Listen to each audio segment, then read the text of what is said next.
The Pentagon spent $67 billion on the F-22, but Russia's Su-57 might have just made it obsolete. For over 2 decades, the F-22 Raptor has been America's crown jewel of air superiority. When it first took flight in 1997, it represented the pinnacle of stealth technology, super cruise capability, and advanced avionics. The Air Force promised a revolutionary fighter that would dominate the skies for generations. But at what cost? $67 billion for just 195 aircraft. That's roughly $350 million per plane when you factor in development costs. Now, Russia claims their Su-57 Felon can match or exceed the F-22's capabilities at a fraction of the cost. If true, this represents one of the most significant shifts in air power since the dawn of the jet age. But separating Russian propaganda from reality requires a careful examination of the facts. Stealth technology fundamentally changed aerial warfare, ushering in a new era of strategic advantage. It allowed for unprecedented levels of penetration into enemy airspace. The F-22's radar cross-section is reportedly smaller than a marble. This incredibly small signature makes it nearly invisible to conventional enemy radar systems, offering a significant tactical edge. This near invisibility allows it to penetrate deep into enemy airspace undetected, engage high-value targets with precision, and escape before adversaries even know what hit them. The element of surprise becomes a powerful weapon. However, the Su-57's stealth capabilities remain more questionable when compared to its American counterparts. While Russia has incorporated stealth features into the design, including internal weapons bays to reduce radar reflection and radar-absorbing materials on its surface, Western analysts suggest its stealth profile, or radar cross-section, is significantly larger than the F-22's, making it more detectable. The aircraft's design philosophy appears to prioritize maneuverability and agility over pure stealth capabilities, representing a fundamentally different approach to air combat strategy. However, stealth technology is not static. It's in a constant arms race with detection methods. As radar systems become more sophisticated, particularly with the advent of quantum radar, which exploits quantum mechanics for enhanced detection, and advanced signal processing techniques, the advantage of current stealth technology may diminish, potentially leveling the playing field in aerial engagements. This raises a critical question for military strategists and policymakers.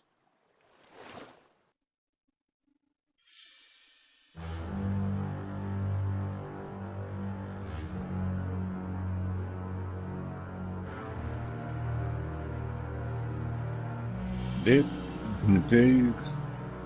invest too heavily in a technology that may become obsolete in the face of rapidly advancing detection capabilities. The F-22's performance specifications remain largely classified, but what we know is impressive.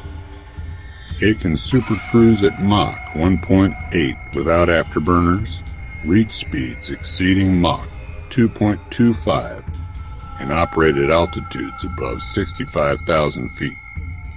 Its thrust vectoring capabilities provide exceptional maneuverability, while its advanced radar can track multiple targets simultaneously.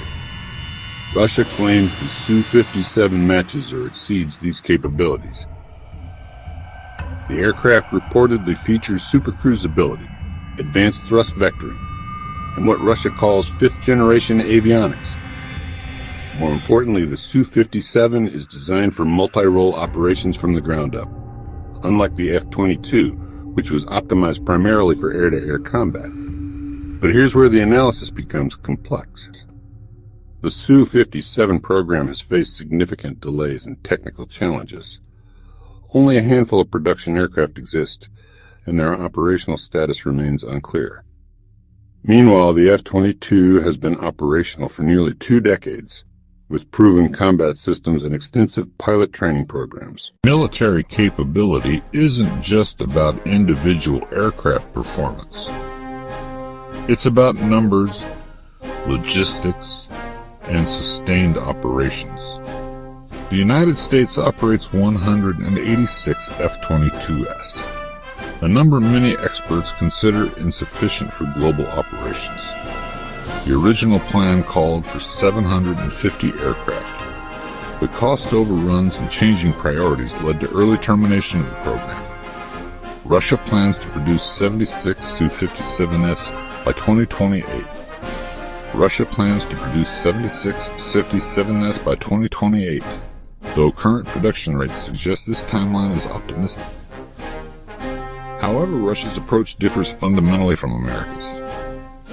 While the F-22 program focused on technological perfection, the Su-57 program emphasizes affordability and exportability. Russia has already secured international orders, potentially spreading development costs across multiple customers. This raises uncomfortable questions about American defense procurement.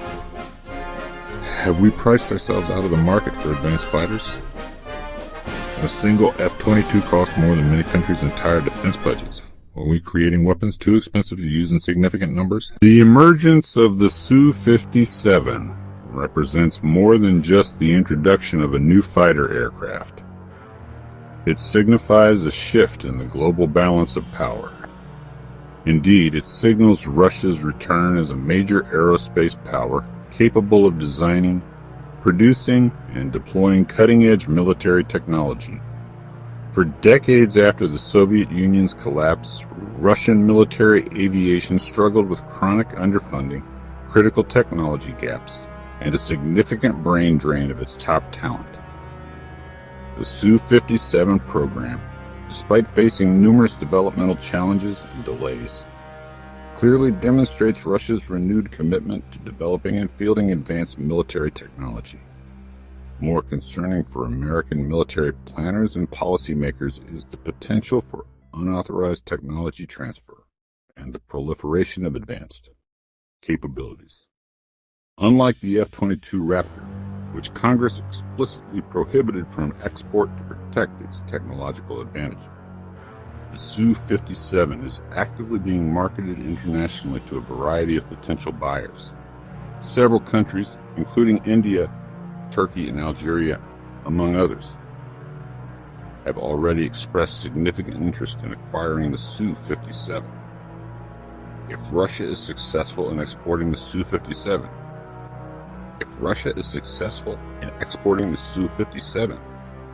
this could potentially create a new generation of advanced fifth-generation fighters in the hands of nations that may not share Western strategic interests, or even be openly hostile. The overall strategic calculus becomes even more complex and uncertain when considering China's remarkably rapid advancement in the development and deployment of its own advanced fighter technology.